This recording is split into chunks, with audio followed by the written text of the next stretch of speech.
Shalimar Jewelry inaugural offer. Flat 9% VA on gold ornaments, 12,500 off on purchase of 1 kg silver.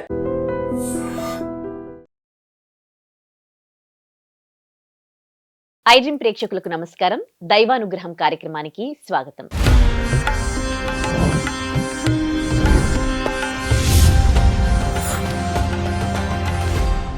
మరి ఈ నెల 22 నుంచి దసరా శరన్నవరాత్రులు ప్రారంభమవుతూ ఉన్నాయి. ప్రతిరోజు కూడా అమ్మవారిని మనము ఒక్కో రూపంలో కొలుస్తూ ఉంటాము.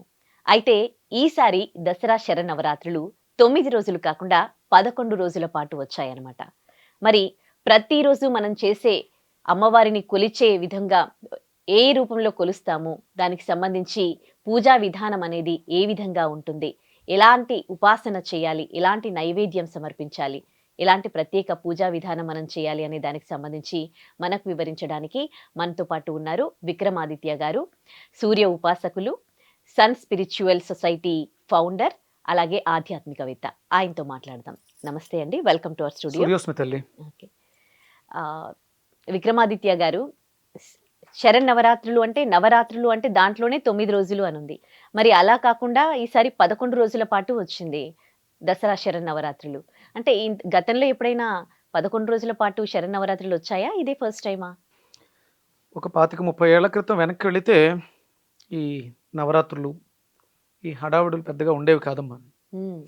అంటే ఇప్పుడు శరణ్ నవరాత్రులు అన్నారు అంటే గణపతి నవరాత్రులు, వారాహి నవరాత్రులు, గుప్త నవరాత్రులు ఇలా మాట్లాడుతూ, మరి నవరాత్రి అన్నప్పుడు 11 ఎందుకు వస్తుంది? నవ అంటే 9 కదా. అవును, నవరాత్రులు అన్నప్పుడు 9 రాత్రులు రావాలి, 11 రాత్రులు ఎందుకు వస్తాయి? అంటే సహజంగా ఇది కాదు, అంటే అదేదో మారుతూ ఉంది. అంటే సందర్భానుసారం అధికారులు మారినప్పుడు పరిపాలనలో రూల్స్ మారుతూ ఉన్నట్టు మారుతుంది. ఇది నిజం కాదన్నమాట. అయితే ఇప్పుడు మార్పు లేనిది సత్యం, సత్యం అనేది మార్పు ఉండదు, ఇది ఇలాగే ఉంటుంది, అది సత్యం.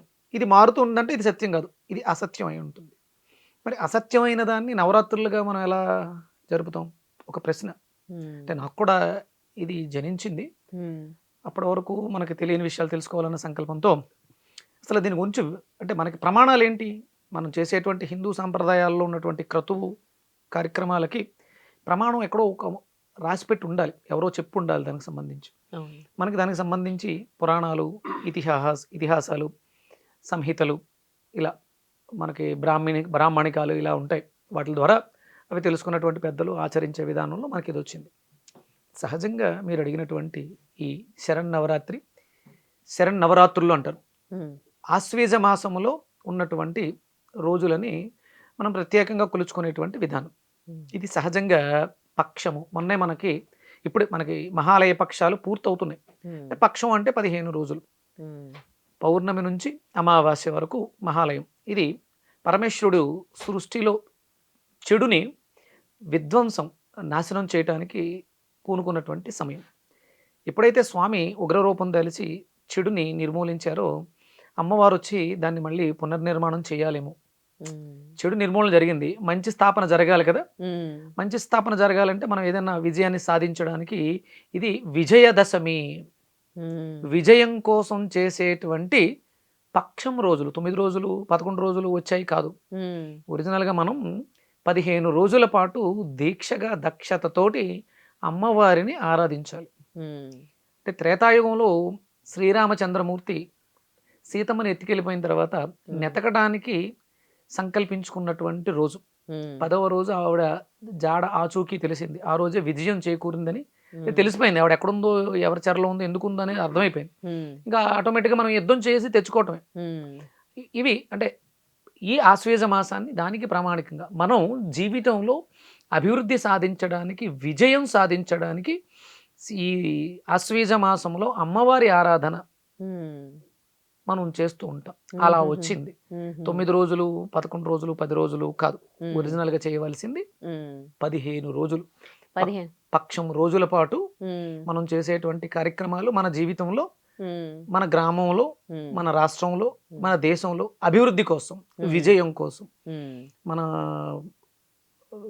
మన భారతదేశానికి చుట్టుపక్కల కావలి కాస్తున్నటువంటి సైనికులు శత్రు రాజ్యాల మీద విజయాన్ని సాధించడం కోసం, మన పిల్లలు చదువుతున్న చదువుల్లో విజయాన్ని సాధించడం కోసం, మన చుట్టుపక్కల ఉన్నటువంటి సోదరులు, ఉద్యోగాల్లో విజయం సాధించడం కోసం ఈ 15 రోజులు జాగరూకతతో శాస్త్రం చెప్పిన విధంగా పాటించటమే ఈ శరద్ శరదృతువులో మనం 9 రోజులు కాదు, ఇది 15 రోజులు పక్షం యాగము.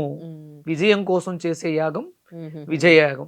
ఓకే, మీరు అన్నట్లు 15 రోజుల పాటు అనుకుంటే మరి ఏ రోజు నుండి స్టార్ట్ అవి ఏ రోజు వరకు? పాడ్యము నుంచి పౌర్ణమి వరకు. అంటే ప్రారంభం పాడ్యముతోటే, మొదటి రోజే. కాకపోతే ఇక్కడ ఏం చేశారు అంటే లౌకికంగా లోకాచారం ప్రకారం మొదటి రోజు దుర్గాదేవిగా, రెండవ రోజు అమ్మవారి రూపాలని మారుస్తూ వచ్చాం. అవును, అంతే. ఇక్కడ కానీ వేదం అలా కాదు చెప్పింది.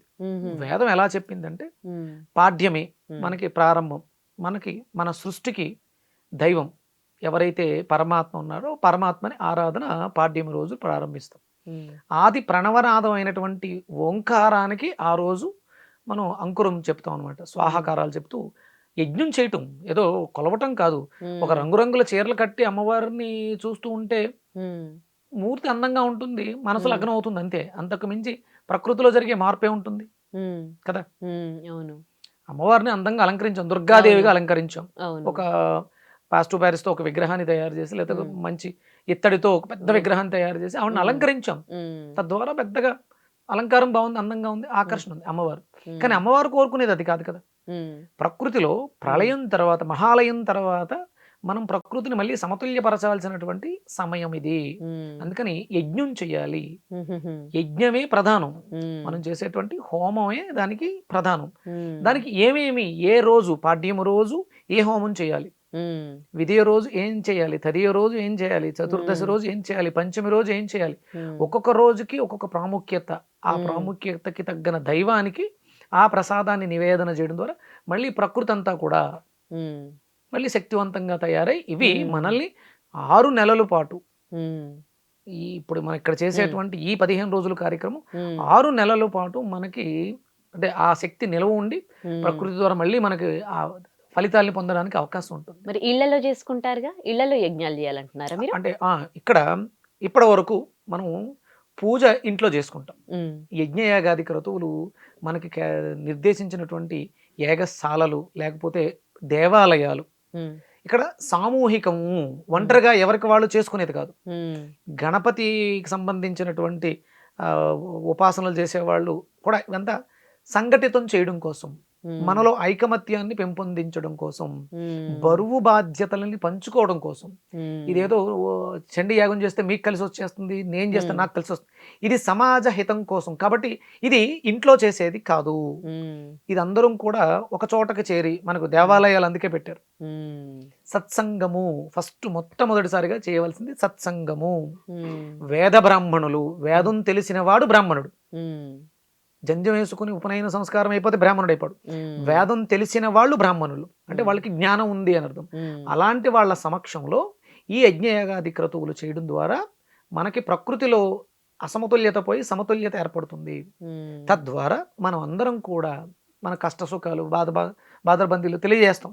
అవి తెలియజేయడం, వాళ్ళ అనుభవాల్ని చెప్పడం ద్వారా అవి మన జీవితంలో ఏదో తెలియక ఏదో పొరపాటు చేస్తున్నాను, అక్కడికి వచ్చినటువంటి పెద్దవా దానికి సంబంధించి ఏదో చెప్పారు, దాన్ని నేను మార్చుకోవడం ద్వారా అభ్యున్నతిని పొందుతాం, కష్టాలు తీరుతాయి.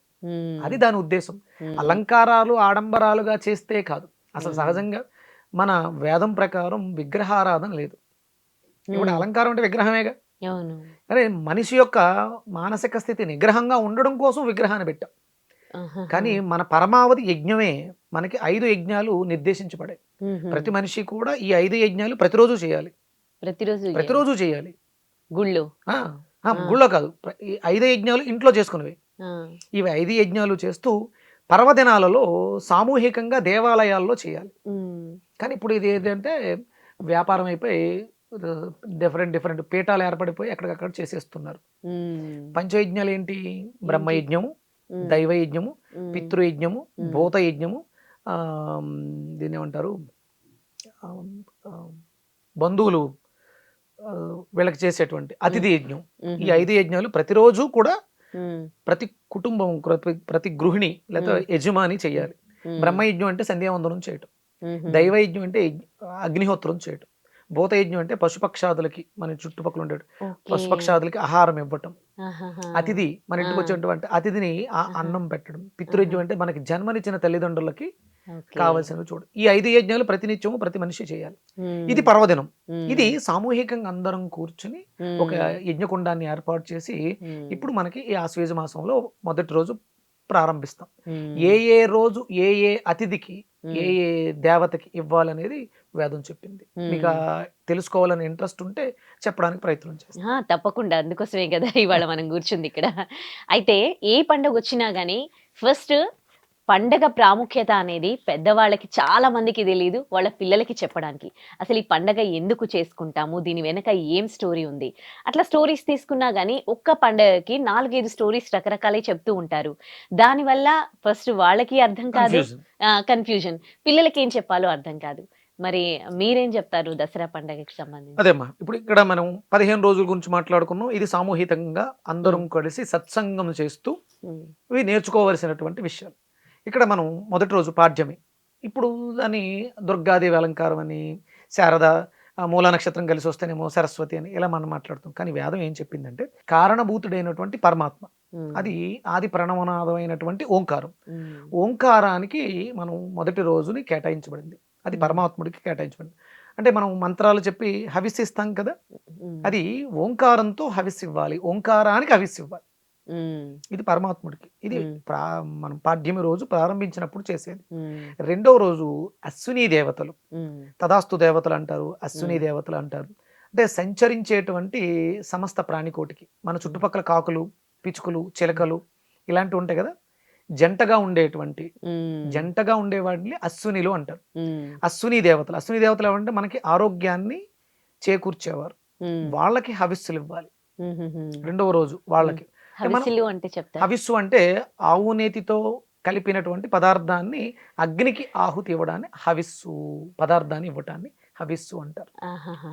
ఓకే. మనం ఓకే. ఇవ్వాలనుకున్న దాన్ని హవిస్సు అంటే ఆవు నేతితో కలిపి ఇచ్చేదాన్ని అంటారు. హుహుహు. ఘృతం, హ్మ్. ఆవు నేని ఘృతం అంటారు. హ్మ్. యజ్ఞం జరగాలంటే ఆవు నెయ్యి కావాలి ప్రధానంగా. హ్మ్. ఇక శక్తి కొలది మనం అంటే అందులో పుష్టికారకమైనటువంటి పదార్థం, శక్తికారకమైనటువంటి పదార్థం, సుగంధయుక్తమైనటువంటి పదార్థాలు నివేదన చేస్తాం. హుహుహుహు. అగ్నికి ఆహుతి ఇవ్వడం ద్వారా అవి మండి దాంట్లోంచి వచ్చేటువంటి శక్తి, సుగంధం అన్నప్పుడు స్ప్రెడ్ అవుతుంది వాసన, హ్మ్. హ్మ్. శక్తి పైకి వెళ్తుంది. అది హ్మ్. తర్వాత మళ్ళీ వర్షం రూపంలో కిందకు వస్తుంది. హ్మ్. ప్రకృతిని మనల్ని కూడా శుద్ధి చేస్తుంది. హ్మ్. ఎప్పుడైతే ప్రకృతి శుద్ధి అయిందో భూశుద్ధి జరుగుతుంది. భూశుద్ధి జరిగినప్పుడు అందులో ఉన్న విత్తనం మొలకెత్తుంది. విత్తనం మొలకెత్తినప్పుడు అందులో ఉన్నటువంటి స్వచ్ఛమైన పదార్థాన్ని మనం మళ్ళీ ఆహారంగా స్వీకరించుకుంటాం. అందుకని యజ్ఞం వై విష్ణువు అంటారు. యజ్ఞాలు చెయ్యాలి. హ్మ్. పూజ చేస్తే మనకి తృప్తి, కళ్ళకి తృప్తి అంతే. హ్మ్. యజ్ఞం చేస్తే ప్రకృతికి తృప్తి, ప్రకృతి హ్మ్. మనకి ఆహారాన్ని ఇస్తుంది. అందుకని హ్మ్. యజ్ఞము అనేది మనకి ప్రథమమైనటువంటి విషయం. అది దైవ యజ్ఞము అంటారు. హ్మ్. ఇందులో మనకి హవిస్సులు అశ్విని దేవతలకు ఇస్తాం.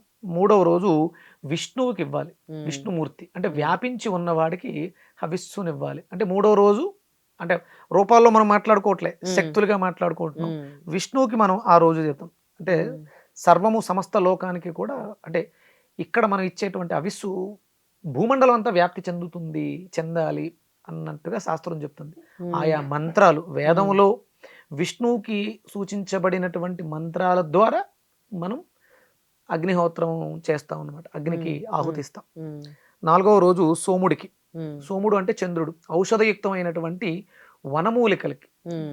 మన ఆరోగ్యానికి కారణభూతం అవుతున్నటువంటి ఔషధయుక్తమైనటువంటి అవి ఎక్కడుంటాయంటే అరణ్యాలలో ఉంటాయి. హ్మ్. అరణ్యాలలో సంచరిస్తున్నటువంటి మృగాలకి.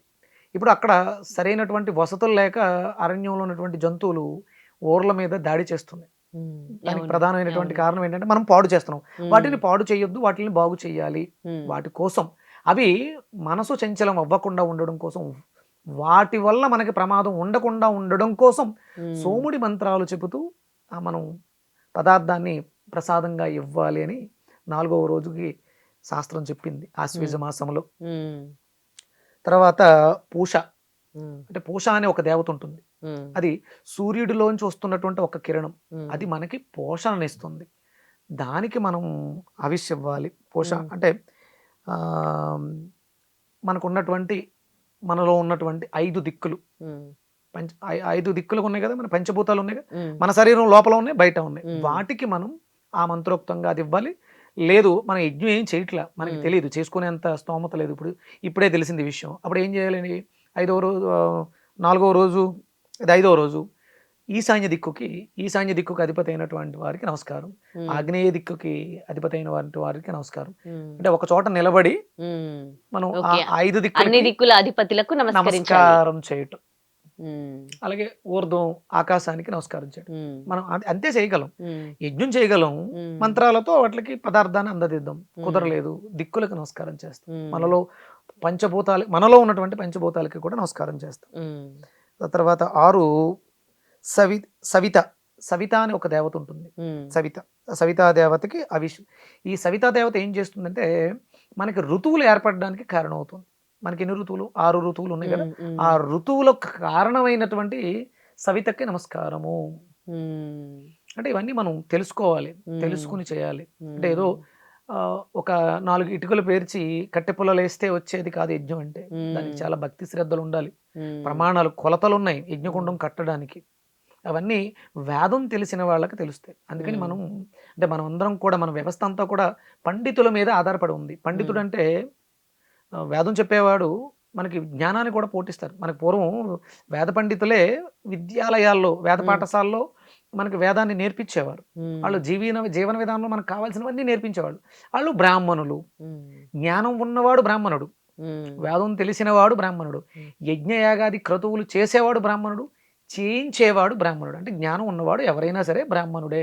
ఉమ్, ఇదొక కులము, ఇదొక మతం అని కాదు. ఉమ్, ఇక్కడ మనకి 6 అయిపోయింది కదా. 7 మరుత్తులు అనే ఒక మండలం ఉంటుంది. మరుత్తులు ఎవరు అంటే మనకి గ్రామంలో ఉన్న జీవరాశి ఉంటుంది, మనకు ఉపయోగపడే జీవరాశి. జంతువులు ఏముంటాయి మనకు ఉపయోగపడేవి?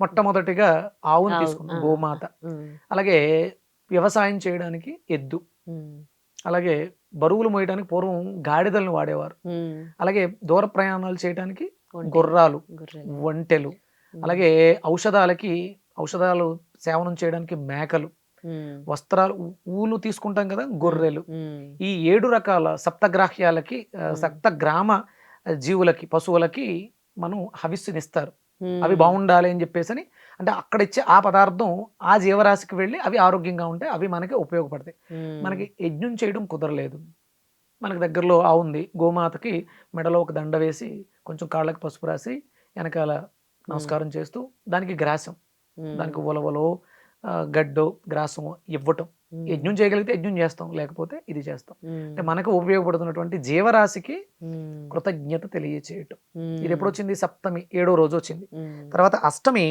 బృహస్పతికి, గాయత్రి మాతకు. గాయత్రి అంటే జ్ఞానం.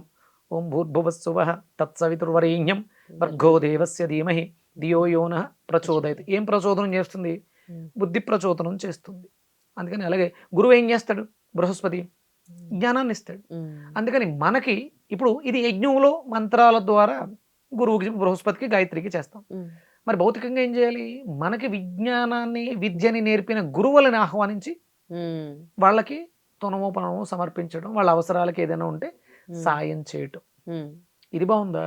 రంగురంగుల బట్టలు కట్టి విగ్రహాలని, అంటే మనవే, ఉమ్, దీనివల్ల ఏమైనా లాభం ఉందా? ఉమ్, ఆడంబరం ఉంటుంది, బాగుంటుంది, అంతే. మనదే, చేసుకోవచ్చు, తప్పేమీ లేదు. అవును. కానీ దానివల్ల ప్రయోజనం, ఖర్చు ఉంటుంది, ప్రయోజనం అవును. కూడా ఉంటుంది. అంటే ఉమ్, మనం ఒక మాస్టర్ని, ఒక గురువు గారిని తీసుకొచ్చి ఆయనకి బట్టలు పెట్టాం, అలా ఆయన అవసరం తెలుసుకుందాం. ఉమ్, ఇప్పుడు ఉపాధ్యాయులకు కొంచెం కష్టాలు ఉన్నాయి, ఇల్లు గడవడం కూడా కష్టంగా ఉంది. ఉమ్, అలాంటి వాళ్ళకి సాయం చేస్తే ఉమ్, రేపొద్దున 10 మందికి విజ్ఞానం, ఇది శాస్త్రం చెప్పుద్ది. ఉమ్, ఇప్పుడు అపహాస్యం చేస్తున్నారు అన్యమతస్తులు మనల్ని. ఉమ్, అవును, అవును. ఆ అవకాశం మన వేద ధర్మం ఎప్పుడు అపహాస్యంలా ఉండదు.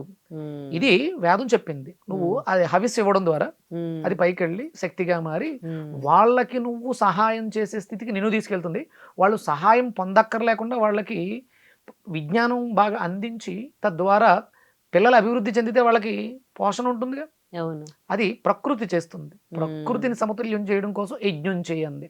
ఉమ్, నువ్వు పోసే ఆవు నెయ్య, నువ్వు వేసే కట్టెలు, నువ్వు ఇచ్చేటువంటి పదార్థం, పుష్టికరమైనటువంటి పదార్థం పైకెళ్ళి వర్షాలు బాగున్నాయి, పంటలు బాగున్నాయి, సమృద్ధి ఉంది, ఎవరు కూడా చేజాల్సిన అవసరం లేదుగా. ఉమ్, ఇది సనాతన ధర్మం మాత్రమే చెప్పుద్ది. యజ్ఞం చేసేవాడు రక్షింపబడతాడు.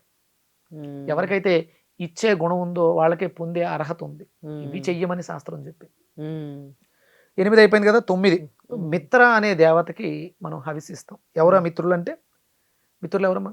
మన ఫ్రెండ్స్, మనకి మంచి చేసేవాళ్ళు. ఇప్పుడు మనకి మిత్రుడు ఎవరు అంటే ఇప్పుడున్నటువంటి పరిస్థితులలో భారతదేశానికి మిత్రుడు ప్రధానమంత్రి. భారతదేశం అంటే కొంతమందికి ఆయన వ్యతిరేకం అయి ఉండొచ్చు, వేరే వాళ్ళకి, కానీ మంచిగా చేస్తున్నాడు కదా, ఆయన మిత్రుడు. ఆయన బాగుండడం కోసం యజ్ఞం చేస్తున్నాం. అలాంటి వాళ్ళని పిలిచి సన్మానించడం ద్వారా ఓకే ఇక్కడ ఈ పిలిచాం, హైదరాబాద్ పిలిచాం, యజ్ఞం చేసాం, ఆయనకి ఇక్కడ ఉన్నటువంటి కష్ట సుఖాలు తెలియజేసాం. రేపు పొద్దున ఆయన దీనికైనా ఫండ్స్ ఇచ్చే అవకాశం ఉందిగా. అవును. అలా అంటే మన గ్రామాల్లో అంటే ఇప్పుడు హైదరాబాద్ మన గ్రామాల్లో ఉన్నటువంటి పెద్దలను పిలవడం ద్వారా ఇక్కడ ఉన్నటువంటి కష్ట సుఖాలు తెలుసుకుని వీళ్ళకి ఇది అవసరం అని చెప్పడం కోసం మిత్ర అనే దేవతకి హవిస్సు ఇవ్వటం, వాళ్ళని గౌరవించడం. ఇది మనకి 9వ రోజు వచ్చింది.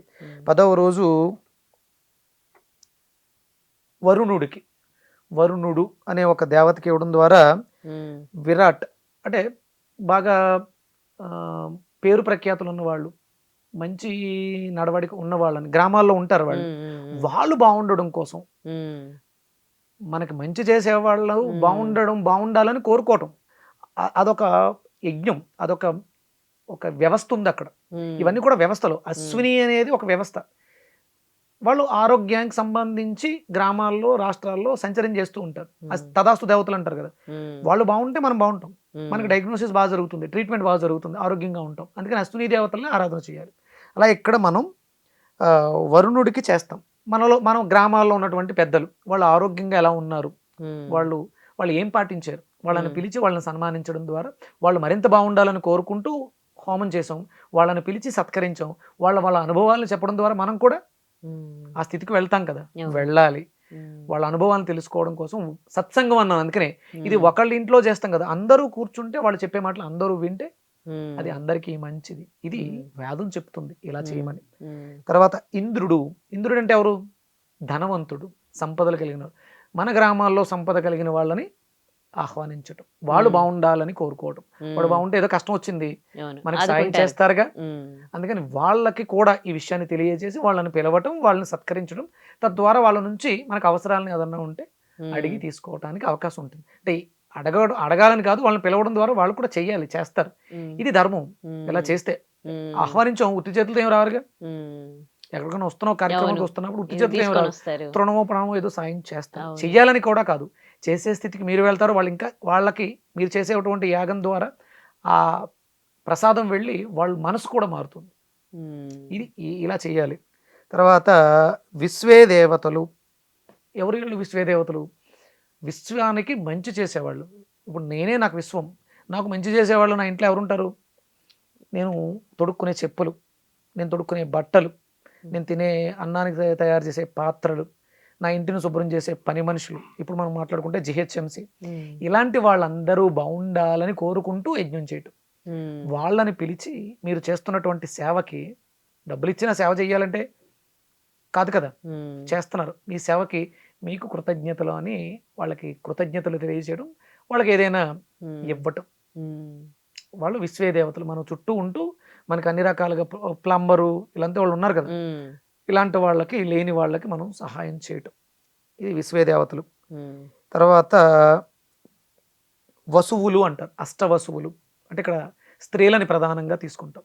ఆడవాళ్ళందరినీ తీసుకొచ్చి అంటే మనకి అమ్మ, అక్క, చెల్లి, భార్య, వీళ్ళని గౌరవించటం, వాళ్ళకి ఉచిత స్థానం కేటాయించడం, వాళ్ళకి అవసరాలు తెలుసు, వాళ్ళకి కావాల్సిన వాటిని ఇవ్వడం, వాళ్ళు బాగుండాలని మనం అక్కడ వసువులకి అష్టవసువులు అని చెప్పేసి హోమంలో మంత్రాలు ఉంటాయి, అవి చేయటం. తర్వాత రుద్రుడు, ఇది ప్రధానమైనటువంటిది. రుద్రుడు పరమేశ్వరుడు అనమాట. రుద్రుడికి హోమం చేస్తాం. రుద్ర హోమం చేయడం వల్ల రుద్రుడికి ఎప్పుడు వెళ్తామంటే అనారోగ్య సమస్యలు బాధిస్తున్నప్పుడు రుద్రుడి దగ్గరికి వెళ్తాం, రుద్రాభిషేకం చేస్తాం, ఆరోగ్యం బాగుపడాలండి. వాళ్ళు ఎవరు? డాక్టర్స్, వైద్యులు. మన ఊర్లో మన గ్రామాన్ని రక్షిస్తున్నటువంటి హాస్పిటల్స్లో ఉన్న వైద్యులను పిలిచి వాళ్ళు బాగుండాలని హోమం చేస్తూ వాళ్ళకి మా పరిస్థితులు ఇవి అనేదో అక్కడ ప్రసాదం ఇవ్వటం, వాళ్ళని గౌరవించడం, వాళ్ళ ద్వారా మంచి విషయాలు, అనారోగ్యం రాకుండా ఉండడానికి ఏమేమి తెలుసుకోవాలి, ఏమేమి చేయాలని వాళ్ళ ద్వారా సత్సంగం కదా, వాళ్ళ దగ్గర మంచి విషయాలు ఏమేమి తినకూడదు తెలుసుకోవటం. ఇక ఆఖరి రోజు 15వ రోజు పౌర్ణమి రోజు ఆదిత్యుడు, ఆదిత్యుడికి హోమం చేస్తారు. ఆదిత్యుడు ఎవరు అంటే మన మన చుట్టూ ఉన్నటువంటి పెళ్లి కాని బ్రహ్మచారిణులు, పెళ్లి కాని బ్రహ్మచారులు, వీళ్ళని పిలిచి వాళ్ళు బాగుండాలి, వాళ్ళు బ్రహ్మచారి అంటే ఆశ్రమ ధర్మం మారుతుంది, గృహస్థుకు మారుతూ ఉంటారు, వాళ్ళకి మంచి సంబంధాలు రావాలి, వాళ్ళ జీవితాలు బాగుండాలని వాళ్ళిద్దరిని పిలిచి ఆహ్వానించి వాళ్ళు బాగుండాలని హోమం చేయటం, వాళ్ళకి ఈ ఈ విషయాన్ని తెలియజేయటం. ఇది అమ్మా ఆశ్వీజ మాసంలో శరన్నవరాత్రుల పేరుతో చెయ్యవలసినటువంటి కార్యక్రమాలు 9 రోజులు కాదు, 15 రోజులు. మరి శాస్త్రాలు చాలా ఉండడం వల్ల ఒక్కొక్కరు ఒక్కోటి చెప్పడం వల్ల ఇలాంటి కన్ఫ్యూజన్ ఉండొచ్చా? ఇప్పుడు మీరు చెప్తున్నది వేరు, అమ్మవారిని ఈ రూపంలో కొలవాలి, ఈ రోజు ఈ కలర్ శారీ కట్టించాలి, ఇవన్నీ ఇవన్నీ ఏమంటారు? ఇవన్నీ చొప్పింపబడ్డాయి, తెలియకుండా మనకు తెలియకుండానే దాంట్లో వచ్చింది. అంటే ప్రతిదానికి ఒక అర్థం ఉంటుందమ్మా, మనం చేసే ప్రతి క్రతువుకి ఒక అర్థం ఉంటుంది, ఏది వృధా కాదు, ఏది తప్పు కాదు. కానీ దాన్ని అర్థం చేసుకోలేక మారి మారి మారి కొంత మిగిలింది ఇక్కడ. ఆశ్వేజ మాసంలో 9 రోజులు చేయాలనేది గుర్తుంది. అమ్మవారు ఇలా ఎందుకు కోరుకుంటుంది? రంగురంగు చీరలు కట్టండి, నేను చీరలు ఇలా కడితేనే నేను ఇష్టపడతాను, నేను ఈరోజు దుర్గగా ఉంటాను, నేను ఈరోజు పార్వతిగా ఉంటాను. ఆవిడ శక్తి, ఆవిడ సమస్తము ఉంది. ఇప్పుడు మనం చేసే ప్రతి దాంట్లోనూ శక్తి ఉంది. హోమం చేస్తున్నామంటే అందులోంచి వెలువడేది శక్తే, అది ఆవిడకే చెందుతుంది. అది దుర్గగా చెందుతుందా, సరస్వతిగా చెందుతుందా, పార్వతిగా చెందుతుందా, రాజరాజేశ్వరి అవుతుందా అంటే వీళ్ళ రూపంలో ఉంటుంది, అలంకారంలో ఉండదు. అలంకారంలో మనకి కళ్ళకి ఆనందాన్ని ఇస్తుంది, ఇది తప్పేమీ కాదు. కానీ సశాస్త్రీయంగా చేయవలసింది అయితే ఇది. ఇప్పుడు మనకి గుర్రాలు ఉన్నాయమ్మా, మనల్ని మోస్తూ ఉంటాయి, వాటిలో ఒకరోజు గౌరవించడం వల్ల అంటే వాటికి స్పృహ ఉంది, అవి చాలా సంతోషిస్తాయి, చాలా సంతోషిస్తాయి. ఇవి మన సాంప్రదాయంలో ఉంది. అంటే భారతీయులు, హిందువులు పశుపక్షాదులను కూడా పూజిస్తారు, వాటిని కూడా తమతో భాగంగా. అవి మనకి ఆరోగ్యంగా ఉంటేనే కదా మనకి ఏవైనా చేయగలిగితే పని. వీటిని గౌరవించమంది అంతే తప్ప అవి కల్పింపబడ్డాయి. నాకు మన వడ్డిపతి పద్మాకర్ గారు చెప్పారు, ఈ రూపాలు లౌకికంగా ఏర్పడినవి తప్ప పురాణాల్లో కూడా లేవు, అవి ఎవరో చేశారు, అది అలా అలా గ్రంథస్థమై పుస్తకాలుగా రాసేసి చొప్పింపబడ్డాయి. ఒరిజినల్గా ఏంటంటే ప్రమాణం ఏంటంటే వేదం. యజ్ఞం చేయడానికి యజ్ఞము అంటే ధాతువు, అక్కడ మనకి సంస్కృతం తెలిస్తే, ఆ పదాలకు అర్థం తెలిస్తే, ఇది ఎందుకు వచ్చింది, ధాతువు ఏంటి, దేవత ఏంటి, ఋషి ఎవరు, ఇవన్నీ తెలియాలి. ఒక మంత్రానికి ద్రష్ట, దర్శించిన వాడు, అందులో ఏముందో దేవత ఎవరున్నారు దర్శించిన వాడిని ద్రష్ట అంటారు. దాన్ని మనకు చెప్పిన వాళ్ళు ఎవరు, దేవత ఎవరు, మంత్రం యొక్క అర్థం ఏంటి, ఇవన్నీ తెలుసుకోవాలి. ఇవి కలిగినవి మాత్రమే యజ్ఞం చేయడానికి అర్హత. ఇప్పుడు ఇదంతా కూడా యాగాలు చేసుకోవడానికి సమయం, మనకి కావలసిన పరిపుష్టత శక్తి కలిగింది, ప్రకృతిలో శక్తి ఉంది, దాన్ని మరింత పదిలంగా పెంచుకుని దాన్ని మనం మనకు ఉపకరించుకోవటమే దీని ముఖ్య ఉద్దేశం తప్ప ఆడంబరం చేయటం, గొప్పలు చేయటం కాదు. ఇప్పుడు అంతా కూడా ఎక్కడికక్కడ మండపాలు పెట్టేసి, బొమ్మలు పెట్టి, డీజేలు పెట్టి అల్లర్లు చేస్తున్నాం తప్ప దానివల్ల అబాసు పాలవుతున్నాం, ఫలితం ఉందా? దాని అర్థం ఇది. అంటే నేను ఇప్పుడు ఇంతవరకు నేను కూడా మీకులాగే కూర్చున్నాను, మీకులాగే విన్నాను, మీకులాగే ఆలోచించాను. ఇప్పుడు నేను వేదిక యూనివర్సిటీలో స్కాలర్ని, వేదం నేర్చుకుంటున్నాను కాబట్టి ఇది సశాస్త్రీయంగా ఎలా చేయాలని తెలుసుకునే తాపత్రయంతో నిన్నే మా గురువు గారు దీని అంతటి నాకు ఎక్స్ప్లెయిన్ చేయడం జరిగింది. నేను ఎలా యాగం చేద్దాం అనుకుంటున్నాను, గురువు గారు ఏం చేయమంటారు అంటే, నాకు తెలియకుండానే నేను మహాసౌరం అన్నాను. మహాసౌరంలో ఇవన్నీ ఉన్నాయి, సృష్టి ఎలా ఏర్పడింది, సృష్టిలో ఉన్నటువంటి మనకు ఉపకరించే శక్తులు ఏంటి, ఇవన్నీ మనకి అరుణం సౌరంలో ఉన్నాయి, మహాసౌరంలో ఇవన్నీ వస్తాయి. కానీ ఇవి విడివిడిగా చెయ్యాలి. నేను ఒకే ప్రతిరోజు ఇవే చేసేవాడిని కాదు, కాదు విడిగా చెయ్యాలి. పరమాత్మకి మొదటి రోజు చేయాలి, అశ్విని దేవతలకు రెండో చేయాలి, మూడో రోజు విష్ణువుకి చేయాలి. ఇవన్నీ అరుణంలోను సౌరంలోనూ ఉన్నాయి. ఇవన్నీ విడివిడిగా చేస్తే దానికి ఒక అర్థం ఉంటుంది, ఎక్కువ సమయం ఉంటుంది. అది గురువుల ద్వారా మాత్రం తెలుస్తుంది. అది వేద విజ్ఞానం ఉన్నటువంటి గురువుల్ని అడిగి తెలుసుకుంటే గురువులు చెప్తారు. చండీ అనే పదం వేదంలో లేదు, చండీలో వాడే మంత్రాలు కల్పాల్లో ఉంటాయి, వేదంలో ఉంటేనే దానికి ప్రమాణం, వేదమే మనకి ప్రమాణం. వేదం చెప్పకపోతే దానికి ఏమి చెడు అయితే ఉండదు, కానీ ఫలితం ఉండదు. తద్వారా నేను చాలా పూజలు చేశాను, యజ్ఞాలు చేశాను, నాకేమీ ఫలితం రాలేదు, సింపుల్, మతం మారిపోదాం, మార్చేవాళ్ళు రెడీగా ఉన్నారు కాబట్టి. కరెక్ట్. అందుకని వేదాన్ని స్ప్రెడ్ చేయాలి, వేదాన్ని తెలుసుకోవాలి, వేదం తెలిసిన వాళ్ళని దర్శించాలి, వాళ్ళని అడిగి తెలుసుకోవాలి. ఇదంతా కూడా ఈ మొదటి నుంచి పాడ్యం నుంచి పౌర్ణమి వరకు కూడా ప్రతిరోజు ఒక పెద్దని తీసుకొచ్చి వాళ్ళతో మనం చెప్పించుకోవాలి. సత్సంగాలు జరిగితేనే జ్ఞానం అంటే వేదం వినడం ద్వారానే స్ప్రెడ్ అవుతుంది.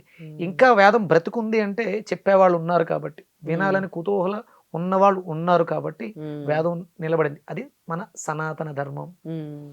మీరు అన్నట్లు ఏదైనా పండగలు వచ్చినా మనం ప్రతిరోజు కూడా, అంటే పండగలే కాదు, ప్రతిరోజు కూడా విగ్రహారాధన చేస్తాం, దేవుణ్ణి పూజిస్తాం. కానీ పక్క వాళ్ళకి సహాయం చేయడము, ఎవరికైనా ఏదైనా బాధ, వేరే వాళ్ళకి ఏమైనా అయినప్పుడు బాధపడ్డము, హెల్ప్ చేయడము అలాంటివి మాత్రము లేదు, తగ్గిపోయింది. ఉండేది తగ్గిపోయింది. ఇది పూర్వం భారతదేశం అంటేనే అది. ఉమ్, భారతదేశం సనాతన ధర్మాన్ని పట్టుకుని ఉండేది. ఉమ్, పూర్వం ఉండేది. ఉమ్, ఇప్పుడు ఎవరికి వాళ్ళకి గజిబిజి లైఫ్ అయిపోయింది.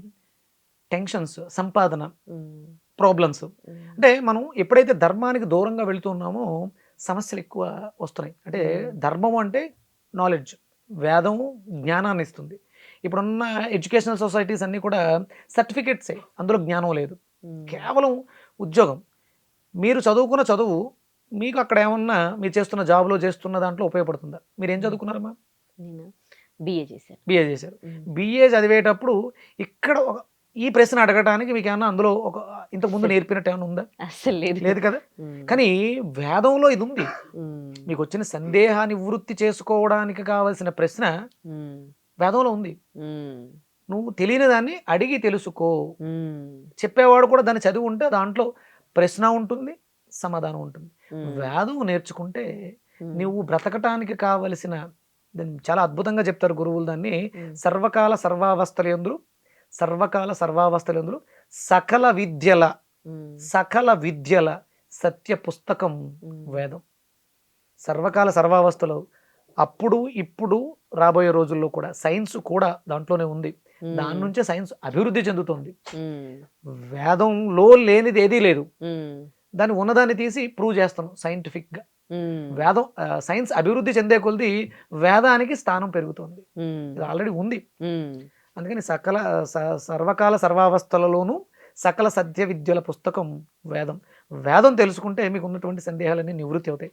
మనం చేస్తున్న ప్రతి పనిలోనూ విజయాన్ని సాధిస్తాం. ఈ విజయదశమి ఆశ్వేజ మాసంలో మనం చేసుకునేటువంటి ఈ, మీరు అంటే మన ఓపిక, ఒకరోజే చేయొచ్చు, పాడ్యమి రోజు ఒక్కరోజే చేయొచ్చు, లేదా పాడ్యమి రెండవ రోజు, ద్వితీయ రోజు చేయొచ్చు, తృతీయ రోజు చేయొచ్చు, 9 రోజులే చేయొచ్చు. 9 రోజులు చేయగలం, అన్నే చేద్దాం. దేనికోసం చేస్తున్నాం? విజయం కోసం చేస్తున్నాం. అందుకని ఇది విజయ దశమి అయింది. 10 రోజులే చేయండి, లేకపోతే 10వ రోజు ఒక్కరోజే చేయండి, లేదా 15వ రోజు పౌర్ణమి రోజు ఒక్కరోజే చేయండి. కానీ చేయండి, శాస్త్రబద్ధంగా చేయండి, సామూహికంగా చేయండి, సత్సంగాలతో చేయండి, మంచి మనస్సుతో చేయండి. ఇప్పుడు అక్కడ చెప్పినటువంటి డబ్బున్న వాళ్ళు, వైద్యులు, మనకి హెల్ప్ చేస్తున్నటువంటి హెల్పర్స్, జిహెచ్ఎంసి స్వీపర్స్, మనకి చెప్పులు కుట్టేవాళ్ళు, అందరూ వచ్చారు. వీళ్ళందరినీ మొత్తం మన చుట్టుపక్కల మన అభివృద్ధికి కారణమైన ప్రతి వాళ్ళు ఉన్నారు. ఇది వేదం యొక్క గొప్పతనం. వాళ్ళందరినీ ఆ రోజు పిలిచి ఒక యజ్ఞం చేసి ఒకే రోజు, అంటే విడివిడిగా 15 రోజులు చేయడం కుదరదు, ఒకే రోజు చేసి వాళ్ళందరికీ మనం అంటే పిలిచినప్పుడు ఆటోమేటిక్గా ఒక రెస్పెక్ట్ వస్తుంది. నన్ను కూడా పిలిచారు అనే ఒక రెస్పెక్ట్ వస్తుంది. అందరం కలిసాం, మనం ఇవి చేస్తాం, ఉసిరి చెట్టు కింద భోజనాలు, కార్తీక మాసం భోజనాలు, ఇవన్నీ దానికోసం పెట్టింది. మనం ఎవరూ వేరు కాదు, అందరం ఒక్కటే, ఒకరికొకరు సహాయం చేసుకుంటేనే బ్రతకగలం. దాన్ని చెప్పడం కోసమే మనం చేసేటువంటి హిందూ ధార్మిక కార్యక్రమాలు. వ్యక్తి కోసం కాదు, ఇది వ్యవస్థ కోసం. ఇందులో వ్యక్తి యొక్క స్వలాభం కూడా ఉంటుంది. ఇందులో వ్యక్తి స్వలాభము, వ్యవస్థ స్వలాభము ఉండేదే సనాతన ధర్మం. ఓకే, మీరు వేదం పఠించారు కాబట్టి, వేదాల గురించి తెలుసు కాబట్టి, ఇంకొక డౌట్, భక్తి అంటే ఏంటి? కొంతమంది విగ్రహారాధన చేస్తూ ఉంటారు, కొంతమంది బలవంతంగా భక్తి అనేది తక్కువ ఉంటుంది, అంటే మనసు రాదు దేవుణ్ణి పూజించాలన్నా కానీ. కొంతమందికి భక్తి అంటే ఎవరికైనా ఆపద జరిగినప్పుడు ముందుంటారు, కానీ దేవుడి ముందు టైం స్పెండ్ చేయలేకపోతారు. అసలు భక్తి అంటే ఏంటి? భక్తి లేని వాళ్ళకి భక్తి రావాలంటే వేదంలో ఏముంది అసలు? భక్తి అనేది ఒక వ్యవస్థకి ఆపాదించేది కాదమ్మా, ధాతువు నుంచి వస్తుంది. భా అనే ధాతువు నుంచి వస్తుంది. భా అనే ధాతువు బాధ్యత, భద్రత, భక్తి. ఇప్పుడు నేను ఒక జీవన విధానంలో ఉన్నాను, భక్తుడు, ఆధ్యాత్మికవేత్త. ఇప్పుడు నా ప్రవర్తనని సడన్గా మార్చా, నా బ్రతుకు తెరువుని మార్చుకున్నాను, ఆధ్యాత్మిక చింతన కాకుండా వేరే రూట్లో వెళ్ళాలనుకున్నాను. అప్పుడు నా బ్రతుకు తెరువు మారిపోతుందా? భక్తి లేని దైవ చింతన, దైవము అంటే మనల్ని నడిపించున్నది. ఒక విగ్రహం కాదు, ఒక గుళ్ళో ఉండేటువంటి రాతి విగ్రహం కాదు, రూపం కాదు, నాలో ఉన్నటువంటి శక్తి. అది లేకపోవడం వల్ల నాకు నష్టం, భగవంతుడికి కాదు. భక్తి నీకు ఒక జీవన విధానాన్ని నేర్పిస్తుంది. నువ్వు ఎలా ఉన్నావు, ఒక పద్ధతిగా ఉన్నావు, ఇర్రెస్పెక్టబుల్గా లేవుగా, దాన్ని భక్తి కాదు. ఎవరి దగ్గర వెళ్ళినప్పుడు చేతులు కట్టుకుని ఉంటాం, చాలా పద్ధతిగా భక్తిగా. అంటే దేవుడి దగ్గర ఒకలా ఉంటాం, పోలీస్ ఆఫీసర్ దగ్గరికి వెళ్తే ఒకలా ఉంటాం. ఇప్పుడు అక్కడ ఎలా ఇర్రెస్పెక్టబుల్గా ఉన్నాను అనుకో, అది భక్తికి వ్యతిరేకం, భక్తిని కోల్పోయాం. అదే ఒక పద్ధతిగా ఉన్నాం, అవతల వాళ్ళు దానికి తగ్గట్టుగా మనకిస్తాడు. అదే భగవంతుడి దగ్గర ఉన్నాం, భగవంతుడు మనకి ఏం కావాలి ఇస్తాడు. ఒక పని మీద వెళ్ళామమ్మా, ఆఫీస్ అక్కడ ఒక ఆఫీసులో ఒక ఇంటర్వ్యూకి వెళ్ళావు, వాడు ఫస్ట్ నిన్ను చూసేది నీ ఆహార్యం. భక్తి అనేది నీకు బ్రతుకు తెరువు నేర్పిస్తుంది. అంటే ఎవరి దగ్గరికి వెళ్తే ఎలా ప్రవర్తించాలో ప్రవర్తనని నేర్పిస్తుంది. అంటే భక్తి అంటే కేవలం చేతులు జోడించి విగ్రహం దగ్గర దీపం వెలిగించడం, పువ్వులు వేయటం, కొబ్బరికాయ కొట్టడం కాదు. బ్రతుకు తెరువు, బ్రతకడం కోసం ఈ పని ఇలా చేస్తే నువ్వు బాగుపడతావు అనే దాన్ని తెలిపేది భక్తి. అంతే తప్ప ఒక మతానికి, హిందువులకి మాత్రమే భక్తి, మిగతా వాళ్ళకి లేదు. వాళ్ళు కూడా భక్తులే, భక్తులే అందరూ. భుక్తి కోసం చేసే పనినే, శ్రద్ధగా చేసే పనిని భక్తి అంటారు. భుక్తి కోసం, తినడం కోసం. భోక్త, భుక్తి అంటే బకారం అనే ధాతువు నుంచి ఈ భక్తి అనేది వస్తుంది. బాధ్యత ఎన్నున్నాయి, భుక్తి ఉంది, భద్రత ఉంది, బాధ్యత ఉంది అని అందులో ఉన్నాయి. బా అనే ధాతువు నుంచి వస్తున్నటువంటిది. అది నీకు బలాన్ని ఇస్తుంది, నేను నిలబెడుతుంది, నడిపిస్తుంది. అవసరం ఇప్పుడున్నటువంటి రోజుల్లో ఇవన్నీ కూడా కొడబడినవి కాబట్టి ఇబ్బందులు. భక్తి లేకపోతే ఏమవుతుంది, చేతులు కట్టుకోలే, ఎలా ఏంటి ఉద్యోగం ఇస్తావా అని అడిగాను, ఇస్తారా? భక్తి లేదు నీలో, ఇర్రెస్పాన్సిబిలిటీ, ఇర్రెస్పెక్ట్. రెస్పెక్టబుల్గా ఉండడమే భక్తి. భగవంతుడి దగ్గర భక్తిగా ఉండాలి, రెస్పెక్ట్గా ఉండాలి, అంటే దాన్ని భక్తి అంటారు. మీకు ఆ డెఫినేషన్ అర్థం కావాలి. అదే మన సంస్కృతం, మన సంస్కృతి తెలుగు చాలా అద్భుతమైంది. ఉచ్చారణ దోషం లేనిది ఏదైనా ఉంది అంటే అది కేవలం తెలుగు మాత్రమే. ప్రొనౌన్సియేషన్, నీకు భక్తి అనగానే క్యారెక్టర్ అర్థమైపోయింది. రెస్పెక్ట్ చాలా రకాలుగా ఉంటాయి, మీనింగ్స్ దానికి మీనింగ్ ఉంటూ ఒకటే ఉంటుంది. కానీ ఇక్కడ భక్తికి బా అనే శబ్దంతో చాలా ఆధారపడి ఉన్నాయి. అందులోనే భక్తి, భుక్తి, భయం, భద్రత, బాధ్యత. అది తెలుగు చాలా, అంటే ఇప్పుడున్న పిల్లలు ఎవ్వరికి కూడా తెలుగు రాదు, మాట తిరగదు, అన్ని ఇంగ్లీష్. నర్సరీ నుంచి ఇంగ్లీష్ మీడియం చదువుతూ ఉంటారు. అండ్ మనం హిందూ కల్చర్ లో టెంపుల్స్ కి వెళ్ళడం కూడా తగ్గిపోయింది. అసలు ఎవరు గుళ్ళకు వెళ్ళట్లేదు. అసలు అంటే ఈ గుడికి వెళ్ళడం అనేది మనకి ఏం నేర్పించింది, దీనివల్ల మనలో ఏం చేంజెస్ వస్తాయి? ఇప్పుడు వెళ్ళడం తగ్గిపోయింది కదా, ఎట్లాంటి మార్పులు చూస్తూ ఉన్నారు? ఇప్పుడు మార్పులు అయితే చాలా ఎక్కువగా చూస్తున్నాం. అనారోగ్య సమస్యలు, ఆర్థిక సమస్యలు, కన్ఫ్యూజన్స్, స్టేట్ ఆఫ్ మైండ్, ఆలోచన విధానం మారిపోయింది. రకరకాలుగా మనం 100 రకాలు మాట్లాడచ్చు. ఇప్పుడున్నటువంటి ప్రతి సమస్యకి కారణం మీరు దేవాలయానికి వెళ్ళకపోవడం. దైవ ఆలయం, క్షేత్రము అనేవారు. అంటే క్షేత్రము అంటే శక్తి నిక్షేపంగా ఉన్నటువంటి ప్రదేశాన్ని క్షేత్రము. ఇక్కడ కాస్మిక్ ఎనర్జీ కాన్సన్ట్రేటెడ్గా ఉంటుంది. అన్నీ గుళ్ళు అయిపోవు, దేవాలయాలు అయిపోవు. 4 ఇటుకలు పెట్టి 4 గోడలు లేపి పైన ఒక టాప్ వేస్తే అది దేవాలయం కాదు. దేవాలయానికి ప్రమాణం ఉంది. దానికి ఆగమ శాస్త్రాల ప్రకారం దేవాలయం అంటే గర్భగుడి, గర్భము, గుడి కాదు, గర్భము, గర్భ ఆలయము ఇంత ఉండాలి. గర్భాలయానికి ఎదురుకుండా ఉపాలయము, ధ్వజస్తంభము, గోపురం, ఇలా ఒక నియమిత కొలతలతో మనిషి యొక్క శరీరంలో ఉన్నటువంటి షట్చక్రాలని అనుసంధానం చేస్తూ ఆ మనిషి అక్కడికి వస్తే ఆ చక్రాలన్నీ కూడా రీఛార్జ్ అవ్వడానికి అనుకూలంగా దేవాలయాలు నిర్మాణం జరిగేది. ఇప్పుడు భక్తులు ఎక్కువైపోయి విపరీతమైనటువంటి ప్రపంచంలో లేని దేవతలకు కూడా గుళ్ళు కట్టేస్తున్నారు. దానివల్ల ప్రమాదమే తప్ప మనకేమీ లాభం లేదు. మనకి అష్టాదశ శక్తి పీఠాలు, ఏమండి? అష్టాదశ శక్తి పీఠాలు, శక్తి పీఠము, స్థానం. అక్కడ శక్తి ఉంది, అక్కడ దేవతను పెట్టారు. దేవతను పెడితే శక్తి రాలే, శక్తి ఉంది కాబట్టి దేవతను పెట్టారు. ఆకర్షణ కోసం, ఐడెంటిఫికేషన్. ఐడల్ ఐడెంటిఫికేషన్, గుర్తు. ఉమ్, మనం మర్చిపోతాం కదా. ఉమ్, అంటే శక్తి కనపడదు. కనపడని శక్తికి కేంద్రీకృతం చేసి దానికి ఒక రూపం ఇచ్చారు. ఉమ్, అది కొల్హాపూర్లో లక్ష్మీదేవి. అక్కడికి వెళితే మనకు ఒక టార్గెట్ ఏర్పడుతుంది, లక్ష్యం వస్తుంది. నువ్వు దాని మీద ప్రయత్నం చేస్తే తద్వారా డబ్బు వస్తుంది. ఉమ్, లక్ష్మి అంటే డబ్బు కాదు, లక్ష్మి అంటే లక్ష్యం, టార్గెట్. అది నీకు ఒక నిర్దేశాన్ని చేస్తుంది. దాని మీద నువ్వు చేసే ప్రయత్నం నీ గమ్యాన్ని చేర్చి ఎండ్ ప్రోడక్ట్ ఏంటి? ఉమ్, డబ్బు. ఉమ్, అది అంటే అక్కడ ఆ క్షేత్రములో ఆ ప్రాంతంలో నీ లక్ష్యాన్ని నీకు నిర్దేశించేటువంటి శక్తి ఉంది, కాస్మిక్ ఎనర్జీ. ఉమ్, అక్కడికి వెళ్ళి కాసేపు నిలబడడం ద్వారా, నమస్కారం చేయడం ద్వారా, దర్శించడం ద్వారా ఆ శక్తిని నువ్వు తీసుకుంటావు. ఉమ్, అందుకని సంవత్సరానికి ఒకసారి వెళ్ళాలి. ఒకసారి వెళ్ళాం, um, cell phone, costly cell phone కొన్నాం, ఉమ్, వాడు కొంత ఛార్జింగ్ పెట్టి ఇచ్చాడు, వాడేసాం, అయిపోయింది. మళ్ళీ ఏం చేస్తాం? మళ్ళీ ఛార్జింగ్ రీఛార్జ్. రీఛార్జ్ కరెంట్ ఉన్న చోట రీఛార్జ్ ఉంటుంది, అవును. కరెంట్ లేకపోతే అవ్వదు. అవి ఆ కరెంట్ ఉన్నటువంటి క్షేత్రాలని అష్టాదశ శక్తి పీఠాలు, ద్వాదశ జ్యోతిర్లింగాలు, మన వారణాసి, కొల్హాపూర్, ఇలా మనకు ఉన్నటువంటి క్షేత్రం.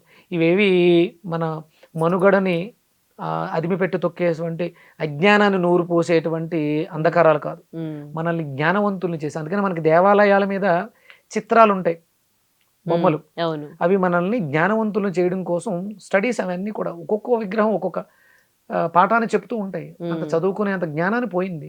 ఏదో దేవాలయాల మీద భూత బొమ్మలు ఏంటి అనుకుంటూ ఉంటాం. భూత బొమ్మలతో పాటు చాలా రకాలు ఉంటాయి. విజ్ఞానం అంతా కూడా దేవాలయాల్లోనే ఉంది. అంటే అందరినీ కేంద్రీకరించడం ఒక స్థానం అయింది. పూర్వం మన దేవాలయాలు విజ్ఞానాన్ని, ఆర్థిక పరిపోషణ, డబ్బు ఉన్నవాడు తీసుకొచ్చి అక్కడ వేస్తాడు, డబ్బు లేని వాళ్ళకి అవసరానికి ఫస్ట్ నీడ్ ఏంటి? ఫుడ్, ఆహారం. అందుకని మన దేవాలయాల్లో అన్నప్రసాదం ఉంటుంది, అన్నదానం ఉంటుంది. అలాగే పూర్వం అక్కడ ఉన్నటువంటి పండితులు వైద్యం కూడా చేసేవారు. వేదంలో ఆ మూలికలు అవి ఉంటాయి కదా, అవి తీసుకొచ్చి అక్కడ గోళీలు పెట్టి ఆచార్య గారి దగ్గరికి వెళితే జ్వరానికి మందిస్తారు, విరోచనాలకి మందిస్తారు, రోగానికి మందిస్తారు. వాళ్ళు వేదం చదువుకున్నారు కాబట్టి వేదంలో ఉన్నటువంటి మూలికలను సంగ్రహించి తీసుకొచ్చి వాళ్ళు అంటే మళ్ళీ వైద్యం చేసేవారు. అంటే మన దేవాలయాలు, వైద్యాలయాలు, పాఠశాలలు, బ్యాంక్స్. మనకు డబ్బు ఎక్కువైంది దాచుకోవడానికి, బ్యాంక్స్. అవి లేని వాళ్ళకి ఉపయోగపడేవి. ఇన్ని సంస్కృతులు, ఇన్ని సంపదలు ఉన్నటువంటి దేవాలయాలను విస్మరించడం ద్వారా ఏమో వస్తాయి? నష్టాలు వస్తాయి, అనారోగ్యాలు వస్తాయి. వెళ్ళట్లేదు, వెళ్ళకపోవడం వల్ల అక్కడ వచ్చి నష్టం ఏం లేదు. నష్టపోయేది మనమే, మన వ్యవస్థను మనం కోల్పోతున్నాం, మన ధర్మాన్ని మనం కోల్పోతున్నాం, అన్ని మత ప్రచారాలు పెరిగిపోతున్నాయి. అవి మనం మళ్ళీ శ్రద్ధ పెట్టాల్సింది మన దేవాలయాల మీద, మన సంస్కృతి మీద, మన వేదాల మీద. వేదం నేర్చుకుంటేనే నువ్వు ముక్తి మోక్షాన్ని పొందగలవు. ఓకే, మీరు శ్రద్ధ అన్నారు కాబట్టి మనం దేవాలయాలకు వెళ్ళినా కొంతమందికి ఏమవుతుంది అంటే నెగిటివ్ థాట్స్, దేవుడి మీద ఎంత కాన్సన్ట్రేట్ చేద్దామన్నా థాట్స్ అనేవి నెగిటివ్ వైపు వెళ్ళిపోతూ ఉంటాయి. బ్యాడ్ థాట్స్ రావడం, ఇట్లా చాలా మంది షేర్ చేయడం చూశాను నేను. సో ఎందుకు అట్లాంటి థాట్స్ వస్తూ ఉంటాయి? దానికి ఏంటి రెమెడీ? అది ఇక్కడ మనకి దేవాలయం అనగానే అక్కడ ఒక కోనేరు ఉంటుంది. దేవాలయంలో ప్రత్యేకంగా కంపల్సరీ ఒక సరస్సు. మనం అక్కడ పరిశుద్ధం అవ్వటానికి, మన శరీరాన్ని, మనసుని పట్టుకున్న పీడిస్తున్నటువంటి నెగిటివ్ ఎనర్జీని దూరం చేసేది కేవలం నీరు మాత్రమే. అందుకని స్నానం చేసి గుడికి వెళ్ళమన్నారు. ఎందుకు వెళ్ళమన్నారంటే మన శరీరాన్ని పట్టి పీడిస్తున్నటువంటి ఆలోచన శక్తులు, నెగిటివ్ ఎనర్జీస్ మన వస్త్రాలను పట్టుకుని ఉంటాయి, మన మనసుల్ని పట్టుకుని ఉంటాయి, శరీరాన్ని పట్టుకుని ఉంటాయి. అందుకని స్నానం చేయమన్నారు. భగవంతుడు స్నానం చేయకపోతే వరాలను ఇవ్వడా కాదు, శరీరం పరిశుద్ధంగా లేదు కాబట్టి, మలినమై ఉంది కాబట్టి ఆలోచనలు మళ్ళీ అడగాల్సింది అడగలేను, నాకు నేనే కాన్సన్ట్రేటెడ్గా ఉండలేను. అందుకని స్నానం చేయాలి. అందుకనే మనకి పుష్కరిణి, మనం ఎక్కడైనా ఏదైనా క్షేత్రానికి వెళ్ళినప్పుడు తీర్థము అంటే కంపల్సరీ సరస్సు. సరస్సు ఉన్న చోటే తీర్థం ఉండేది. ఇప్పుడు అవి శుభ్రత లేక పాడైపోయినాయి. లోపలికి వెళ్ళాలంటే ముందు అక్కడ సరస్సులో, ఆ పుష్కరిణిలో మనల్ని శుద్ధి చేసేటువంటి తీర్థములో స్నానం చేస్తే మలినాలన్నీ దాంట్లోకి వెళ్ళిపోతే దానికి ఒక కాస్మిక్ ఎనర్జీ ఉంటుంది. ఆ కాస్మిక్ ఎనర్జీ మనం ఉండే నెగిటివ్ ఎనర్జీస్ని డిస్ట్రాయ్ చేసి ఫ్రెష్ చేసి అప్పుడు కొత్త వస్త్రాలని ధరించి లోపలికి వెళ్ళి దర్శనం చేసుకుంటాం. అప్పుడు మనసు కాన్సన్ట్రేట్ అవుతుంది. ఇప్పుడు జీన్ ప్యాంట్లు, టీ షర్ట్లు వేసుకుని ఇంటి దగ్గర నుంచి బయలుదేరి వెళ్ళిపోతున్నాం, హోటల్స్లో స్నానం చేస్తున్నాం. అవి అలాగే ఉంటున్నాయి. మనకు ఉన్నటువంటి తీర్థక్షేత్రాలలో తీర్థాలన్నీ పూడుకుపోయినాయి, మన మనసులు అలాగే మూసుకుపోయినాయి. అవి తెరిచి వాటిని శుభ్రం చేసి అక్కడ స్నానం చేసి దర్శనం చేసుకుంటే మనం చేసేటువంటి తీర్థయాత్ర ఫలితాన్ని మనం పొందగలుగుతాం. అవి లేవు. అందుకని స్నానం చేసిన వెంటనే దేన్ని ముట్టుకోకుండా, మళ్ళీ ముట్టుకుంటే దాని తాలూకు ఆలోచన, దాని తాలూకు మలినం నన్ను మళ్ళీ భ్రష్టుని చేస్తుంది. అందుకని స్నానం చేసిన తర్వాత మైల ముట్టు అంటుకోవద్దు అందుకే చెప్పారు. నేను స్నానం చేశాను, నేను ముట్టుకుంటే నా చెడు ఆలోచన స్నానం చెయ్యని వాడి శరీరాన్ని పట్టు ఉంది, అది మలినమై ఉంది. ఓ అందుకోసమని అది మళ్ళీ ట్రాన్స్ఫర్ అవుతుంది, స్పర్శతో ట్రాన్స్ఫర్ అవుతుంది. అందుకని ముట్టుకోవద్దు. ఆల్రెడీ ఈయన క్లీన్ అయ్యాడు నీట్గా, అందుకని వాడిని ముట్టుకోవద్దు అన్నారు తప్ప ఇది అంటరాని తనము దూరం పెడుతున్నారు. కరోనా టైంలో దూరం ఎందుకు పెట్టాం? కరోనా ఉన్నవాడితే మనకు అంటుకుంటుందేమో, తద్వారా తుమ్మితే వస్తే తగ్గితే, అందుకని దూరం పెట్టా. సేమ్ ఇది కూడా అంతే. ఆలోచన అనే నెగిటివ్ ఎనర్జీ ఒకసారి ఆలోచిస్తే నెగిటివ్ ఆలోచన ఒకసారి వస్తుంది, నెగిటివ్ ఆలోచనగా వస్తుంది. దాన్ని ఏమంటారంటే థాట్ ఫామ్. సేమ్ అదే ఆలోచన ఇంకొక కొంచెం రెగ్యులర్గా చేస్తే థాట్ ఫామ్ అయింది, ఒక రూపం వచ్చింది. థాట్ ఫామ్ ఎంటిటీగా కొంచెం శక్తిని పెంచుకుంది. ఆ ఎంటిటీ నిన్ను మింగేసేంత ఎనిమి అయిపోతుంది. ఒక నెగిటివ్ ఎనర్జీ థాట్గా వచ్చింది, థాట్ ఫామ్ అయింది, ఎంటిటీ అయింది, ఎనిమిగా మారిపోయింది, నిన్ను నాశనం చేసే స్థితికి వెళ్ళిపోయింది. ఎక్కువ రిపీట్ చేసి అలాంటి వాళ్ళు టచ్ చేస్తారేమో అనుకని స్నానం చేసిన వాళ్ళు దైవ దర్శనానికి వెళ్ళి శక్తిని రిసీవ్ చేసుకునేంత వరకు ముట్టుకోవద్దు. అంతే తప్ప ఆడు అంటరాని వాడిని దూరంగా పెట్టండి కాదు. మ్లేచ్చులు అంటే స్నానాధికాలు శుభ్రత తెలియని వాళ్ళని మ్లేచ్చులు అంటారు. అంటరాని వాళ్ళు కాదు, వాళ్ళు చేసే తప్పేమీ లేదు. స్నానం చేయకపోవడం వల్ల నీ ఆలోచనలు మలినమై ఉన్నాయి, నీ శరీరం మలినమై ఉంది, నువ్వు ధరించినటువంటి వస్త్రం నిండా నెగిటివ్ ఎనర్జీ ఉంది. దాన్ని ఇప్పేసి స్నానం అయ్యి చేసి మంచి వస్త్రం ధరిస్తే నిన్నెవరూ ఆపలేరు. దైవశక్తికి సర్వం వ్యాపించి ఉంది. దైవశక్తి దేవాలయాల్లో ఒకటే కాదు, నీకు సంబంధించిన క్షేత్రాల్లో ఆ శక్తి ఉంది. ఆ శక్తిని పొందడం ద్వారా నువ్వు అద్భుతమైనటువంటి శక్తివంతుడు కావాలి. నిన్ను ఎవరూ దూరం పెట్టలేరు. ప్రకృతి అలా చూడదు, వేదం అలా చూడదు. వేదం ఈ భేదాలు సృష్టించలేదు, ఇది అందరిది వేదం. శూద్రుడు అంటే ఏ పని చేయలేక బద్దకించేవాడిని శూద్రుడు అంటారు. అదొక కులం కాదు, శూద్ర కులం కాదు. ఆ ఆలోచనలతో కష్టపడలేను, వ్యాపారం చేయలేను, వేదం నేర్చుకోలేను, జ్ఞానం పొందలేను, ఎవరైనా పెడితే తిని బతికేస్తాను అనేవాడిని శూద్రుడు అంటారు. శూద్రుడు దాంట్లోంచి లెగిచి వేదం నేర్చుకొని ఏదైనా పని చేసి వ్యాపారం చేసి డబ్బు సంపాదించిన వాళ్ళు ఎంతమంది లేరు? శూద్రుడు అనేది ఒక కులం కాదు, బ్రాహ్మణుడు అనేది ఒక కులం కాదు. జ్ఞానం ఉన్నవాడిని బ్రాహ్మణుడు అంటారు, దేశాన్ని రక్షించేవాడిని క్షత్రియుడు అంటారు, వ్యాపారం ద్వారా డబ్బు సంపాదించి సొసైటీకి అందజేసేవాడిని వైశ్యుడు అంటారు. ఇది కులం కాదు, ఇది ఒక ధర్మం, చేసేటువంటి పని. అలా చూడాలి. అందుకని స్నానము అనేది చాలా అవసరం. దైవనామ స్మరణ కన్నా ముందు స్నానం చేస్తే శరీరం శుద్ధే, మనసు శుద్ధే. మనం ఆలోచన, మంత్రం అంటే ఆలోచన, మంచి ఆలోచన వస్తుంది, మలినమైంది కాకుండా స్వచ్ఛమైన ఆలోచన వస్తుంది. తద్వారా మంత్రం జపించడం ద్వారా శక్తివంతులం అవుతాం. అది భగవంతుడి యొక్క దుర్దేశం. నువ్వు గొప్పవాడివి దేవుడా వెంకటేశ్వర స్వామిని నమస్కరిస్తే ఆయనకేం కలిసి రాదు. అలా నమస్కరించడం ద్వారా, అక్కడ తిరుపతి వెళ్ళడం ద్వారా, అక్కడ ఉన్నటువంటి శక్తి నువ్వు పొందడం ద్వారా నువ్వు గొప్పవాడు అవుతావు. భగవంతుడి కోసం కాదు, మన కోసం. మీరు విజయదశమి గురించి చెప్తూ ఇది యాగం చేయాలి అని అన్నారు కదా, అంటే ఈ పండగ అసలు ఏంటి, దీని ముఖ్య ఉద్దేశం అని చెప్తూ యాగం ముఖ్యంగా. మనకి హిందూ ధర్మంలో చాలా పండుగలు ఉన్నాయి, మరి ప్రతి పండగకి కూడా మనం ఒక అదే దేవుణ్ణి అలంకరణ అవన్నీ ఉంటాయి ప్రతిసారి కూడా, ప్రతి పండగకి. అదంతా కూడా అప్పుడు ఆ టైంలో కూడా అవి యాగాలే అంటారా? యాగాలు చేయాలా లేకపోతే? ఎప్పుడైనా సరే యాగమే చేయాలమ్మా. దేవతకి ప్రసాదం, దైవానికి శక్తి ఇవ్వాలి. ప్రకృతి యూనివర్స్ దేవత కదా, యూనివర్స్ ఇస్తుంది అని నమ్ముతున్నారు కదా. లా ఆఫ్ అట్రాక్షన్, ఇప్పుడు దాన్ని ఏమంటారు, మేనిఫెస్టేషన్, ఇవన్నీ మాట్లాడుతున్నాం. నువ్వు ఏమీ ఇవ్వకుండా నాకు ఏదో ఇచ్చేయంటే ఎట్ల నుంచి వస్తుంది? గివ్ అండ్ టేక్ కదా, నువ్వు ఇవ్వాలి. నువ్వేమి ఇస్తావు? నాకు డబ్బు కావాలి, పైకి 100 రూపాయలు ఇసిరి నేను కోటేశ్వరుని అంటే అవుతుందా? ఆ 100 రూపాయలు ఖర్చు పెట్టి ఒక దేవాలయంలో అక్కడ జరుగుతున్నటువంటి క్రతువుకి నువ్వు ఆవు నెయ్యిని ఇచ్చావు. ఆ 100 రూపాయలతో ఆవు నెయ్యి అందులో వేయడం ద్వారా ఒక అద్భుతమైనటువంటి కాస్మిక్ ఎనర్జీ పైకి వెళ్ళింది, అది వర్షమై వచ్చింది, అది నిన్ను సంపన్నుణ్ణి చేస్తుంది. ఎప్పుడైనా సరే ఒక్కొక్క ఋతువుకి, మారుతున్న ఋతువుకు అనుసంధానంగా ఆయా సందర్భాలలో, ఇప్పుడు ఇది ఆశ్వేజ మాసం, దుర్గాదేవి గురించి మనం మాట్లాడుకుందాం. ఆశ్వేజ మాసం తర్వాత కార్తీక మాసం వస్తుంది. కార్తీకంలో పరమేశ్వరుడికి సంబంధించి, శివుడికి సంబంధించి మనం ఆ 15 రోజుల్లో రుద్రుడు గురించి మాట్లాడుకున్నాం, ఉమ్, వైద్యుడి అవును. గురించి మాట్లాడుకున్నాం. ఉమ్, అనారోగ్య సమస్యలు దాడి చేస్తాయి మన మీద. భాద్రపద మాసం నుంచి కార్తీకం వరకు చాతుర్మాస దీక్షగా చేస్తారు. ఈ 4 నెలలు ఎవరైతే శ్రద్ధగా క్రతువులు చేస్తారో వాళ్ళు అనారోగ్యాలు రాకుండా మనల్ని కాపాడుతున్నట్లు లెక్క.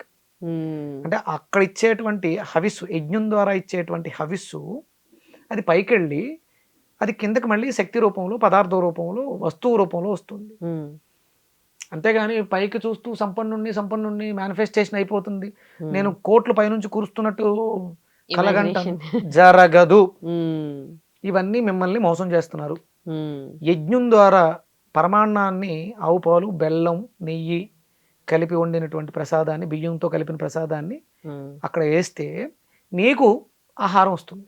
ఉమ్, యజ్ఞం చేస్తే యజ్ఞోవై విష్ణువు, నువ్వు యజ్ఞం ఉమ్. చేస్తే అన్నం అవుతుంది, నువ్వు తినే పదార్థం అవుతుంది. యజ్ఞయాగది క్రతువులు ఆపేయండి, ఉమ్. పంటలు పండవు. మరి ఇప్పుడు ఏమంత చేయట్లేదు కదా ముందు చేస్తున్నారమ్మా, జరుగుతున్నాయి. కానీ అంటే కొన్ని చోట్ల ఇబ్బందులు ఉన్నాయి, వస్తున్నాయిగా. అందరూ సుఖంగా ఉన్నాం. భారతదేశం సంపన్న దేశం. ఎప్పుడు? ఒక 100 సంవత్సరాల క్రితం, 1940s. అంటే ఈ వెస్ట్రన్ కంట్రీస్ మన మీద ఆధిపత్యం చేయక ముందు భారతదేశం అంతా కూడా వేదం ప్రజ్వలిల్లింది, సంపన్నంగా ఉంది. మనం సంపన్నులుగా ఉన్నాం కాబట్టి మన నుంచి మన సంపదలను దోచుకోవడం కోసం మనల్ని అజ్ఞానం వైపు నడిపించి మనతో చేసే కథలను మాన్పించి మనల్ని ఇలా పతనం చేశారు. ఇప్పుడు అందుకని అనారోగ్యాలు ఉన్నాయా? బాగున్నావా? యజ్ఞాగతి క్రతువులు జరగట్లేదు, తగ్గిపోయింది. బాగున్నావా? ఆరోగ్యంగా ఉన్నావా? లేంగా. అనారోగ్య సమస్యలు డబ్బులు పోస్తున్నాం. పోనీ డబ్బులు పోస్తుంటే ఆరోగ్యాలు వస్తున్నాయి. ఢిల్లీలో ఎయిమ్స్ హాస్పిటల్ దగ్గరలో కొంతమంది అక్కడ ఉన్నటువంటి దీర్ఘకాలికంగా బాధపడుతున్న వాళ్ళు అక్కడ మృత్యుంజయ హోమం చేయడం జరిగింది. త్రయంబకం యజామహే సుగంధిం పుష్టివర్ధనం ఉర్వారుకమివ వందనాత్ మృత్యోర్ముక్షి మామృతాత్ తన్మే మన శివ సంకల్పమస్తు. ఇది శివుడి యొక్క సంకల్పం. శివుడు అనగానే మంగళకరుడు.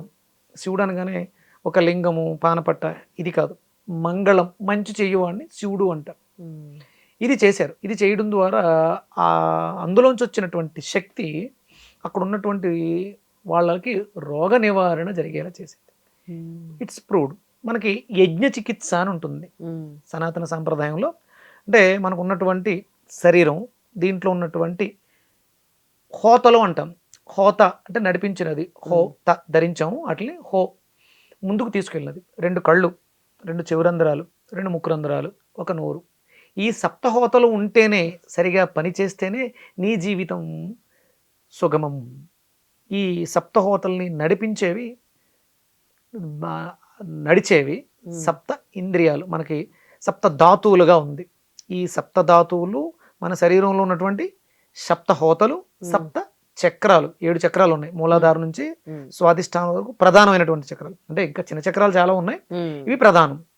ఈ సప్తహోతలు, సప్త చక్రాలు, ఇంద్రియాలు, సప్త ధాతువుల్ని నడిపించేది సప్తాస్వరధమారుడు అయినటువంటి సూర్యుడు. 7 గుర్రాల రథంతో వస్తున్నటువంటి సూర్య కిరణాలు మనల్ని నడిపిస్తున్నాయి. ఇది సనాతన సాంప్రదాయం.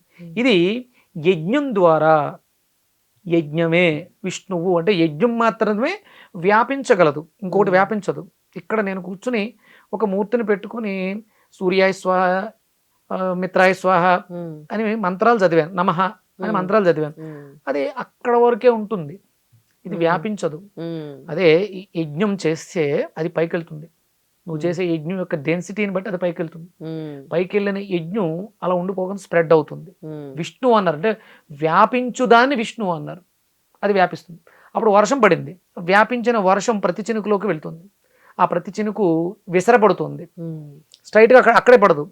పైన ప్రారంభించిన ప్లేస్ నుంచి డిఫరెంట్ అంటే ఒక 100 స్క్వేర్ ఫీట్లో వ్యాపించి ఉంటే అది 1.5-2 కిలోమీటర్స్కి స్ప్రెడ్ అయిపోతుంది. తద్వారా ఆ చుట్టుపక్కలంతా కూడా సస్యశ్యామలం అవుతుంది. అందుకని యజ్ఞమే మనకి ప్రథమావధి. అందుకని మనకి యజ్ఞాల్లో బ్రహ్మయజ్ఞం ప్రతినిత్యం నేను బాగుండడం కోసం చేసేటువంటి సంధ్యావందనాన్ని బ్రహ్మయజ్ఞము అంటారు. తర్వాత దైవయజ్ఞం, అగ్నిహోత్రం చేయటాన్ని దైవయజ్ఞము అంటారు. అలాగే పితృయజ్ఞం, జన్మనిచ్చినటువంటి తల్లిదండ్రులకు చేసేది. భూతయజ్ఞము, మన చుట్టూ ఉన్నటువంటి పశుపక్షాదులకి మనకి భగవంతుడు ఇచ్చిన దాన్ని వాటికి ఇవ్వడం, దాన్ని కృతజ్ఞత ద్వారా భూతయజ్ఞం. అలాగే అతిథి యజ్ఞం, మనకు వచ్చేటువంటి అతిథులు వాళ్ళకి. ఈ పంచయజ్ఞాలు యజ్ఞము అన్నాను. ఇది నియమబద్ధంగా ప్రతినిత్యము చేసేదాన్ని మాత్రమే యజ్ఞం అంటారు. ఉమ్, ఇది చెయ్యాలి, ఇదే చెయ్యాలి. దీని ద్వారా మాత్రమే నీకు సంపద వస్తుంది. ఉమ్, అంటే ప్రతి నెలలో ఆశ్వేజ మాసంలో ఆ నెలకు సంబంధించినటువంటి ఋతువును అనుసరించి ద్రవ్యం ఇవ్వాలి. ఉమ్, ద్రవ్యం అంటే పదార్థం. మన ఇంటికి వచ్చిన అతిథిని బట్టి ఆహారం ఇవ్వాలి. నేను సాత్విక ఆహారంలో ఉన్నాను, నాకు మాంసాహారం ప్రసాదంగా ఇస్తానంటే కుదరదు. అలాగే ఆ ఋతువు, ఈ ఋతువులో ఇప్పుడు వర్షాకాలం, ఇది వర్షాకాలం అయిపోయింది, మనం శీతాకాలానికి మారుతూ ఉన్నాం. ఈ మారుతున్నటువంటి ఋతువుకు అనుగుణంగా మనం ఇచ్చే ద్రవ్యం వాతావరణాన్ని శుద్ధి చేస్తుంది. ఉమ్, ఇది చెయ్యకపోవడం వల్ల శీతాకాలంలో వచ్చేటువంటి రోగాలు వస్తున్నాయి. వర్షాకాలం వెళ్ళిపోయింది, శీతాకాలం వస్తుంది, ఉమ్, ఆ యజ్ఞ ఏకాది క్రతువులు చేయట్లేదు కాబట్టి అనారోగ్యాలు వస్తున్నాయి. ఉమ్, నువ్వు కంపల్సరీ యజ్ఞం చేసి తీరాలి. నీకు భగవంతుడు ఇచ్చాడు, కంపల్సరీ మనకున్నటువంటి దేవాలయాల్లో వాళ్ళు ఆ క్రతువులు నడిపించాలి.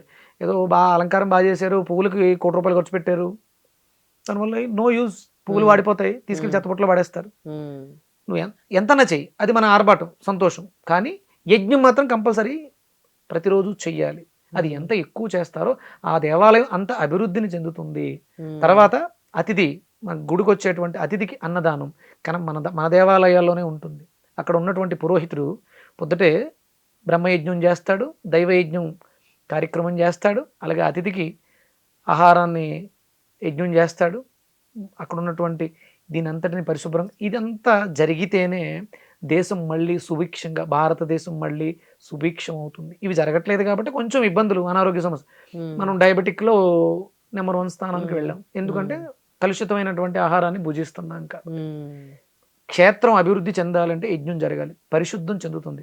భూములన్నీ కలుషితమైనాయి, ఈ కలుషితాన్ని తీయడం ఎంతవల్ల ఎక్కడవుతుంది అంటే ఒక 10-15 ఏళ్ల పాటు పండించకుండా ఉండాలి. మరి ఎలా బ్రతకాలి? 1 సంవత్సరం పాటు నువ్వు ఆ క్షేత్రంలో యజ్ఞం చేస్తే 1 సంవత్సరం పాటు నెక్స్ట్ ఇయర్కి నీకు ఆ పంట భూమి తయారైపోతుంది, కెమికల్స్ ఏమీ లేకుండా క్లియర్ అయిపోయి. భూశుద్ధి జరగాలి, వాయుశుద్ధి జరగాలి, మనశుద్ధి జరగాలి అంటే యజ్ఞమే దిక్కు, యజ్ఞమే చెయ్యి. వేదం యజ్ఞం చేయమనే చెప్పింది, విగ్రహారాధన చేయమని చెప్పలే. అవసరం నిగ్రహం కోసం విగ్రహాన్ని తయారు చేసుకోవడానికి కూడా కొన్ని అవకాశాలు, యంత్రాన్ని తయారు చేయడం ఇచ్చింది వేదం. యంత్రం పెట్టి యంత్రం మీద మూర్తిని పెట్టుకోవడం వేదం చెప్పింది. కానీ ప్రథమంగా చెప్పింది యజ్ఞం. యజ్ఞయాగది క్రతువులు ఒక్కొక్క ఋతువుకి, మాఘమాసంలో సూర్యుడికి చేయాలి, భాద్రపద మాసంలో వినాయకుడు చేయాలి, గణపతికి చేయాలి, కార్తీక మాసంలో శివుడికి చేయాలి, వైశాఖ మాసంలో విష్ణుమూర్తి. ఇలా ఆయా మాసాలకి ఆయా దేవతలకి సంబంధించిన మంత్రాలతో ఆ పదార్థాలు నివేదన చేయడం ద్వారా సస్యశ్యామలంగా ఉంటుంది. మేము చేయట్లేదంటే ఇబ్బందులు పడుతున్నాంగా, అనారోగ్యాలతో ఉన్నాం. చేసిన వాళ్ళు బాగున్నారు. నేను ప్రతినిత్యం అగ్నిహోత్రం చేస్తాను. ఒక బీపీకి కానీ, తలనొప్పికి కానీ, జ్వరానికి కానీ, అంటే నాకు రావు కాబట్టి నేను వేసుకోవాల్సిన మందులు వాడాల్సిన అవసరం లేదు. నెల హాస్పిటల్కి వెళ్ళి టెస్టులు చేయించుకోవాల్సిన అవసరం లేదు. బాగుంది, పాటిస్తున్నాను. ప్రతినిత్యం బ్రహ్మయజ్ఞం చేస్తాను, దైవయజ్ఞం చేస్తాను, పితృయజ్ఞం చేస్తాను, భూతయజ్ఞం చేస్తాను. అతిథులు వస్తే వాళ్ళకు కూడా చేస్తాను. అది నా చేతుల మీద ఉండదు, అతిథి మీద ఆధారపడి ఉంది. అతిథి వస్తే నిరాకరించకూడదు, అది చేస్తాను. అందులో 4-5 నాకు కుదురుతున్నాయి, ప్రతిరోజు చేస్తున్నాను. బాగున్నాను, అన్ని రకాలుగా బాగుంటాం, మానసికంగా, శారీరకంగా, అన్ని రకంగా. ఎవరైతే చేస్తారో వాళ్ళు బాగుంటారు. వాళ్ళ కోసం చెప్తున్నాం. చెయ్యకపోతే మీ ఇష్టం, చేస్తే మంచిది, అంతే. ప్రతి ఒక్కరు తెలుసుకోవాలి అసలు ఈ పండగలు ఏంటి, దాని ప్రాముఖ్యత ఏంటి, పండగలు ఎట్లా జరుపుకోవాలని తెలుసుకోవాలి. ఇది చూసిన వాళ్ళు తెలుసుకుంటారు. తప్పకుండా మీరు అనుకున్న మనం డిస్కస్ చేసుకున్నట్లు యజ్ఞాలు యాగాలు చేయాలని కోరుకుందాం. థ్యాంక్ యూ సో మచ్ అండి. సూర్యోస్మితల్లి.